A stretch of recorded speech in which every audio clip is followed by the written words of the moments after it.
साळवण गावामध्ये आपण पोहोचून गेलो। हा आहे कोल्हापूर गगनबावडा घाट व समोर आपल्याला किल्ला पाहायला भेटत आहे। हा कोल्हापूरला गेलेला रोड आहे व हा गगनबावड्यावरून आलेला रोड आपण किल्ले साळवण पाहण्यासाठी जात आहोत। तो ठिकाणी किल्ला आहे। चला आता किल्ले पाहायला जाऊ। एक पोलीस चौकी आहे व तिथून आत जाण्यासाठी रोड आहे। या ठिकाणी गडावर जाण्याचा मार्ग असा बोर्ड व्यवस्थित दाखवण्यात आला आहे। आता आपण या जो बोर्ड आहे त्या बोर्डपासून गडाच्या दिशेने प्रस्थान करत आहोत। तो ठिकाणी किल्ला आहे, लगेच होऊन जाईल आपला।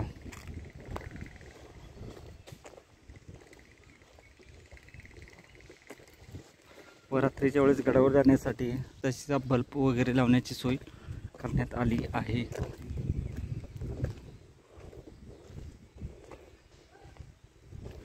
कोल्हापूर जिल्ह्यामध्ये आपणाला प्रामुख्याने 13 गिरिदुर्ग किल्ले पाहायला भेटतात व तसेच आपणाला 2 भुईकोट सुद्धा किल्ले जाऊ शकते पाहायला भेटतात।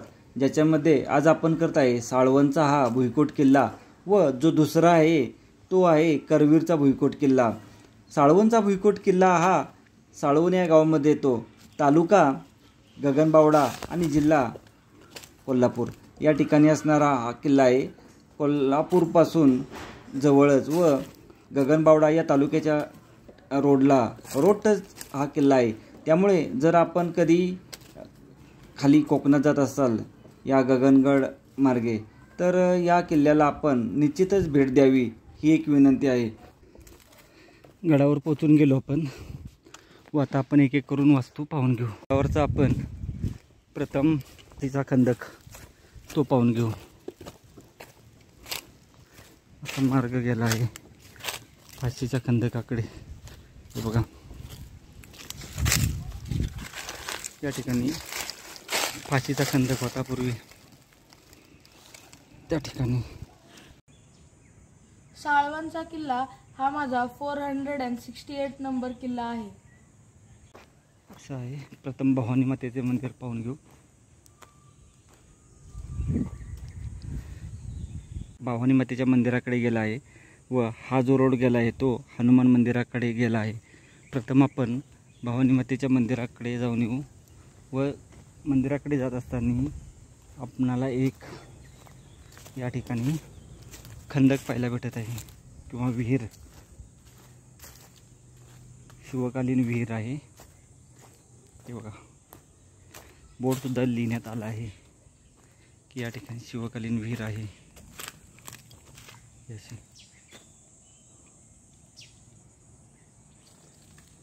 चला मंदिरातून जाऊन येऊ आपण। आता शिवकालीन विहीर आपण ही पाहिली आहे। या ठिकाणी शिवकालीन विहीर आहे व विहीर पाहून समोरच्या बाजूस आपला जो सर्वोच्च भाग आहे त्या ठिकाणी भवानी मातेचं मंदिर आहे ते पाहून घेऊ। बालेकिल्ला आपण बोलतो त्याला। पायऱ्या आहेत व्यवस्थित अशा वरपर्यंत जाण्यासाठी।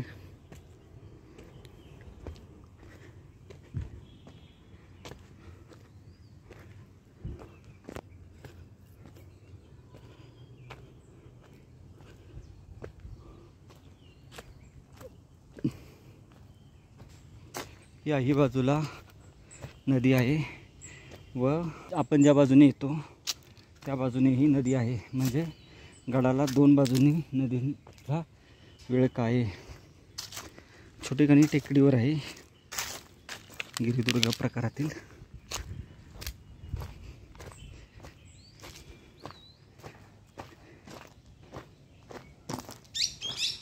मंदिरामध्ये जाण्याच्या अगोदर एक गणेश मंदिर आहे। हे पहा, गणेश मंदिर, गणेशाची मूर्ती, अशी महादेवाची पिंड, भवानी मातेचं मंदिर आहे।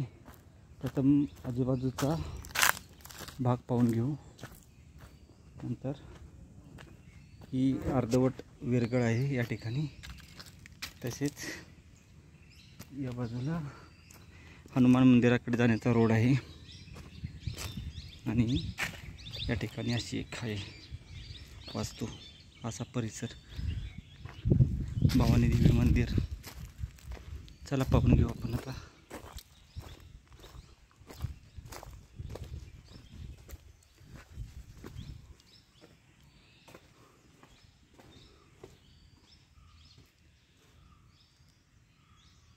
मंदिर बंद आहे, दुपारची वेळ आहे त्यामुळे. भवानी मातेचे मंदिर आता बंद आहे दुपारची वेळ असल्यामुळे. ठीक आहे, आता आपण हे पाहून जाऊ. आता जे हनुमान मंदिर आहे ते पाहण्यासाठी जाऊ. ते भवानी देवी मंदिर बोर्ड आहे. आता आपण भवानी मातेचे दर्शन घेतले आहे व दर्शन घेऊन आपण या मार्गाने हनुमान मंदिराकडे जाण्याचा हा जो मार्ग आहे या ठिकाणी, त्या मार्गाने हनुमान मंदिराकडे जाऊ. असा मंदिराच्या समोरच्या बाजूने आपणाला हा असा रोड घेऊन जातो हनुमान मंदिराकडे. सर्व बाजूने घनदाट झाडी आहे, त्याच्यामुळे गडावर फिरणे जरा मुश्किल, जपून आपणाला गडफेरी करावी लागणार आहे.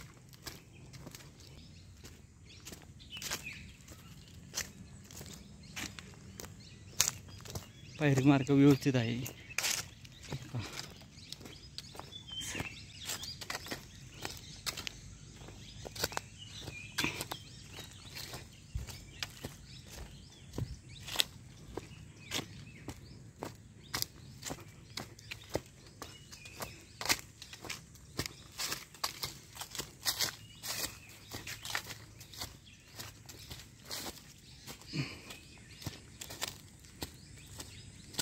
असा बसण्यासाठी निवारा आहे या ठिकाणी. त्या तिथे हनुमानरायाचे मंदिर आहे, ते पाहून आपली गडफेरी पूर्ण करू.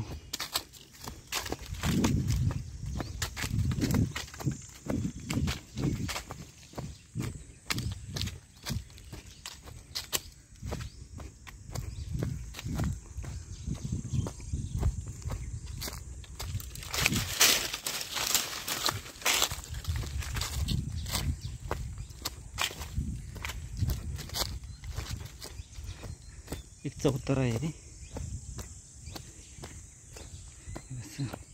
हनुमान मंदिर भवानी मातेच्या वरच्या बाजूस भवानी मातेचे मंदिर आहे, गणेश मंदिर व भवानी माता मंदिर. त्या ठिकाणावरून 2 मिनिटात आपण हनुमान मंदिरामध्ये पोहोचून जातो. हे असं हनुमान मंदिर आहे. हनुमानरायाचे छोटेखानी मंदिर आपण असं पाहायला भेटते. हनुमान मंदिराच्या थोडं पुढं आपणाला अजून महादेवाचे मंदिर पाहायला भेटणार आहे. असा मार्ग गेला आहे महादेवाच्या मंदिराकडे, तेही मंदिर पाहून येऊ.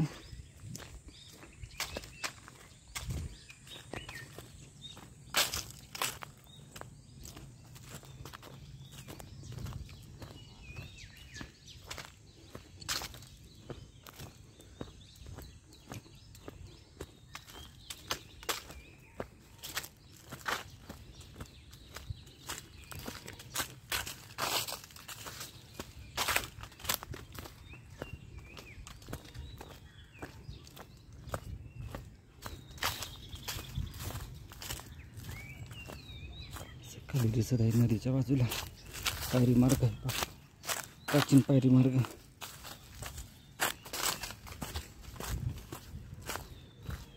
अडचण खूपच मोठ्या प्रमाणात आहे.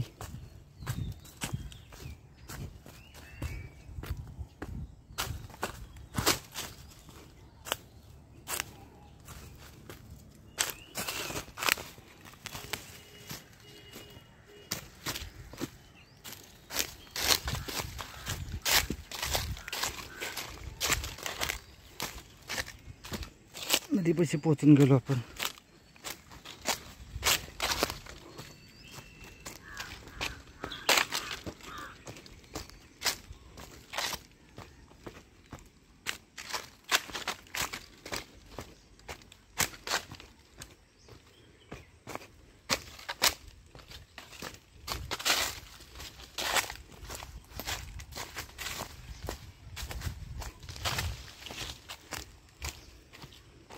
इथे फॉरेस्टच्या अंडर आहे व त्या ठिकाणी असं महादेवाचं मंदिर पाहायला भेटत आहे. पाताळेश्वर आपण बोलू शकतो याला, पाताळ आतल्या बाजूचं आहे.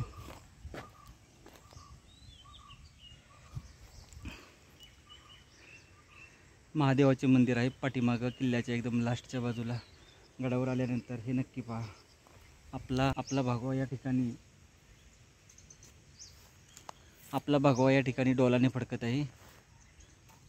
ही अशी आपली आता गडफेरी पूर्ण होत आहे.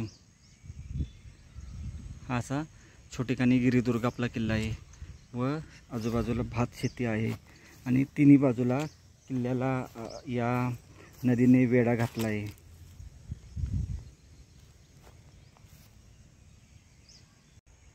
महादेव मंदिरात आपण आता येऊन गडफेरी पूर्ण करत आहोत. चला किल्ल्याची गडफेरी संपून आपण परत जाऊ.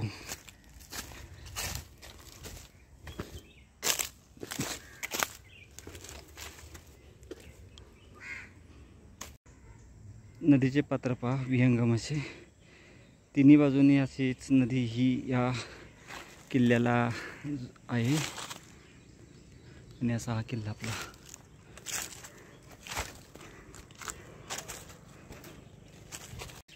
महादेव मंदिराकडे जाताना प्राचीन पायऱ्या पाहायला भेटत आहेत. अशा या ठिकाणी या ठिकाणी दिसत आहेत. या ठिकाणी वाड्याचे वगैरे अवशेष दिसत आहेत असे.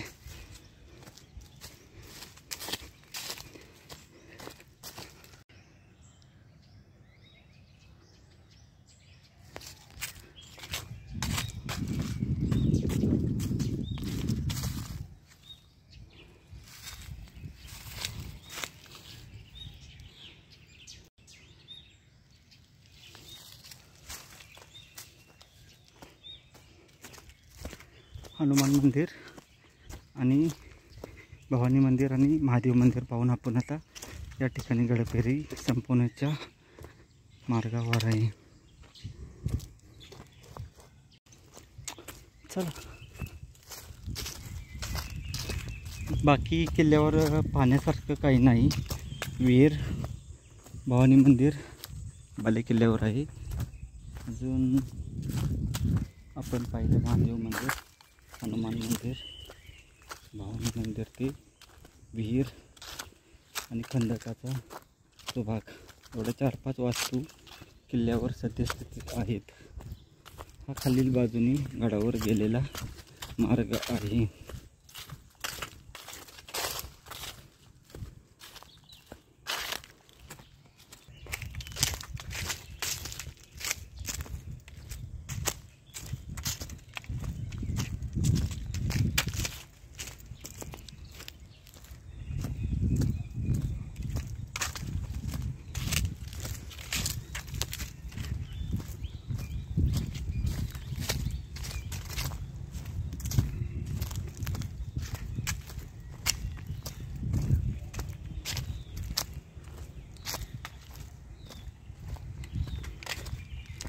या बाजूला एक गहिनीनाथ महाराज यांची समाधी आहे. याशी पहा, हे पहा असं गहिनीनाथ महाराजांची एक समाधी या ठिकाणी आपल्याला अशी पाहायला भेटत आहे.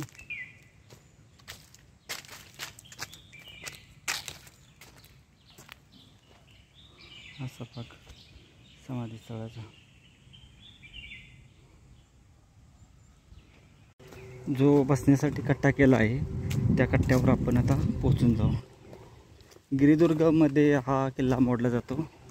छोट्याशा टेकडीवर आहे गिरिदुर्ग आहे.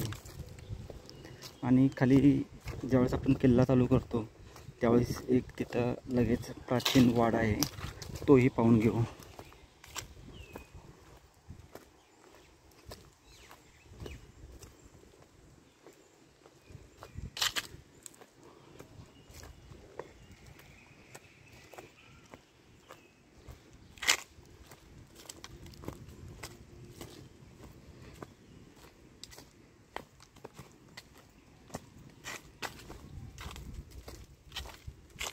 किल्ला पाहून आल्यानंतर आपणाला पायथ्याला एक असा प्राचीन वाडा पाहायला भेटत आहे.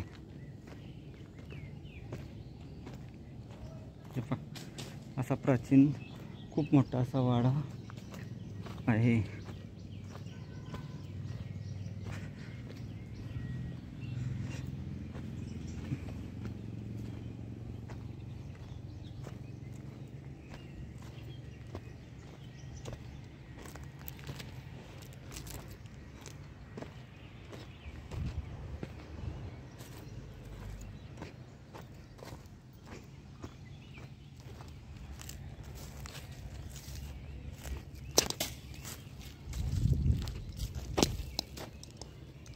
असा वाडा पाहायला भेटत आहे. हे असा वाडा पाहायला भेटत आहे.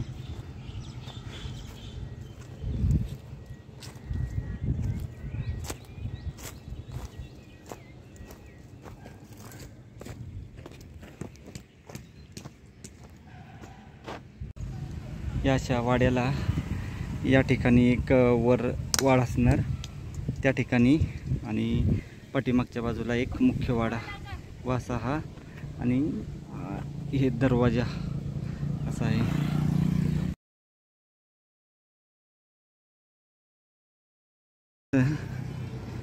वाड्याची कमान आहे गावची, हा वाडा आहे.